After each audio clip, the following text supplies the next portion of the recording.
I know what you're thinking. You think I've lost my way and somebody's going to come on the stage in a minute and guide me gently back to my feet.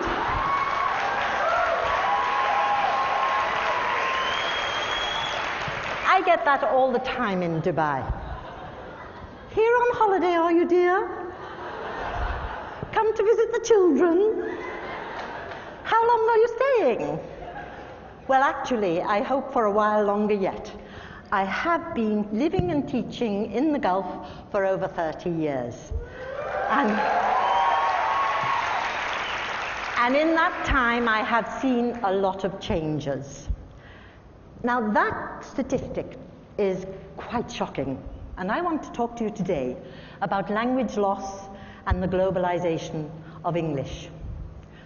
I want to tell you about my friend who was teaching English to adults in Abu Dhabi. And one fine day, she decided to take them into the garden to teach them some nature vocabulary. But it was she who ended up learning all the Arabic words for the local plants, as well as their uses, medicinal uses, cosmetics, cooking, herbal. How did those students get all that knowledge?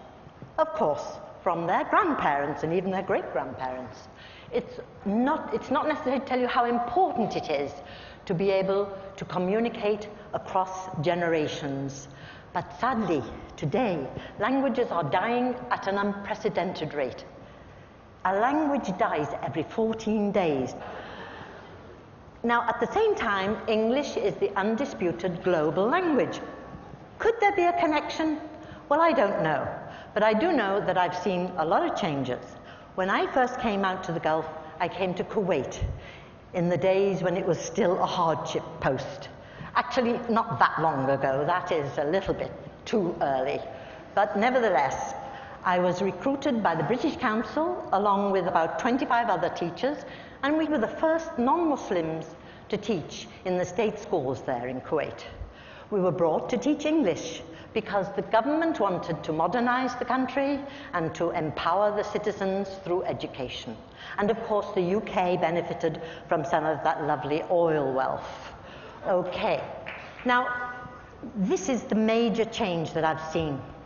How teaching English has morphed from being a mutually beneficial practice to becoming a massive international business that it is today. No longer just a foreign language on the school curriculum, and no longer the sole domain of Mother England. It has become a bandwagon for every English-speaking nation on earth.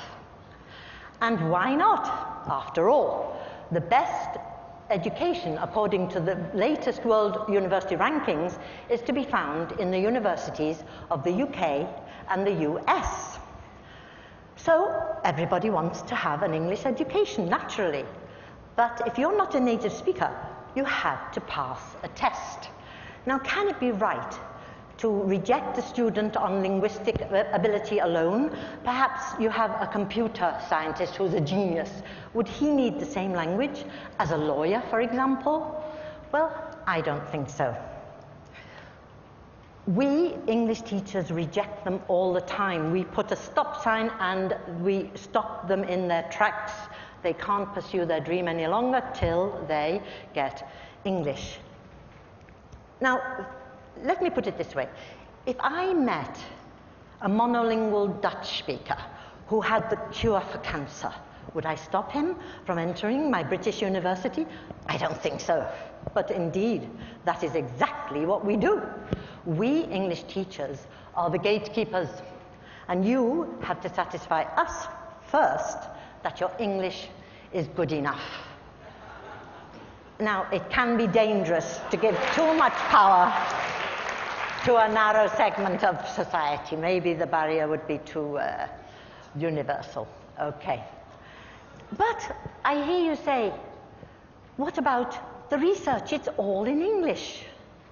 So the books are in English, the journals are in English, but that is a self-fulfilling prophecy. It feeds the English requirement, and so it goes on. I ask you, what happened to translation? If you think about the Islamic Golden Age, there was lots of translation then. They translated from Latin and Greek into Arabic, into Persian, and then it was translated on into the Germanic languages of Europe and the Romance languages, and so light shone upon the dark ages of Europe. Now, don't get me wrong, I am not against teaching English, all you English teachers out there. I love it that we have a global language. We need one today more than ever. But I am against using it as a barrier. Do we really want to end up with 600 languages and the main one being English or Chinese? We need more than that. Where do we draw the line?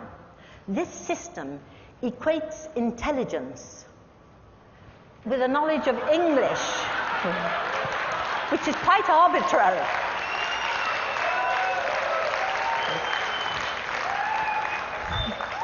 And I want to remind you that the giants upon whose shoulders today's intelligentsia stand did not have to have English, they did not have to pass an English test. Case in point, Einstein. He, by the way, was considered remedial at school because he was, in fact, dyslexic. But fortunately for the world, he did not have to pass an English test because they didn't start until 1964 with TOEFL, the American test of English. Now, it's exploded. There are lots and lots of tests of English, and millions of students take these tests every year. Now, you might think, you and me, those fees aren't bad, they're okay, but they are prohibitive to so many millions of poor people. So immediately we're rejecting them. Brings to mind a headline I saw recently, Education, the Great Divide. Now, I get it. I understand why people would want to focus on English. They want to give their children the best chance in life. And to do that, they need a Western education. Because, of course, the best jobs go to people out of the Western universities that I put on earlier. It's a circular thing. Okay. Let me tell you a story about two English scientists.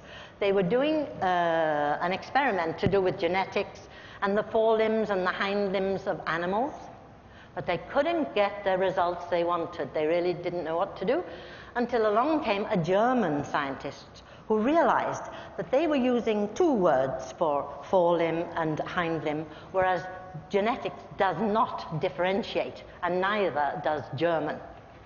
So, bingo, problem solved. If you can't think a thought, you are stuck. But if another language can think that thought, then by cooperating, we can achieve and learn so much more. My daughter came to England from Kuwait. She had studied science and mathematics in Arabic at an Arabic medium school. She had to translate it into English at her grammar school, and she was the best in the class at those subjects, which tells us that when students come to us from abroad, we may not be giving them enough credit for what they know, and they know it in their own language. When a language dies, we don't know what we lose with that language. This is, I don't know if you saw it on CNN recently. They gave the Heroes Award to a young Kenyan shepherd boy who couldn't study at night in his village, like all the village children, because the kerosene lamp, it had smoke and it damaged his eyes. And anyway, there was never enough kerosene, because what does $1 a day buy for you? So he invented a cost-free solar lamp, and now the children in his village get the same grades at school as the children who have electricity at home. And when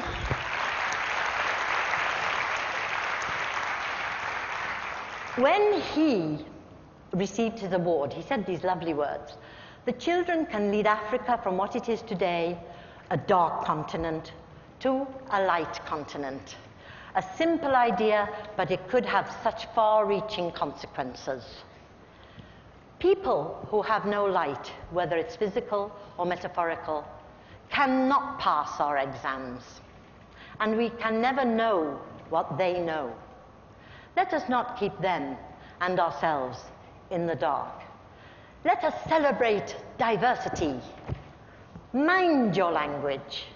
use it to spread great ideas.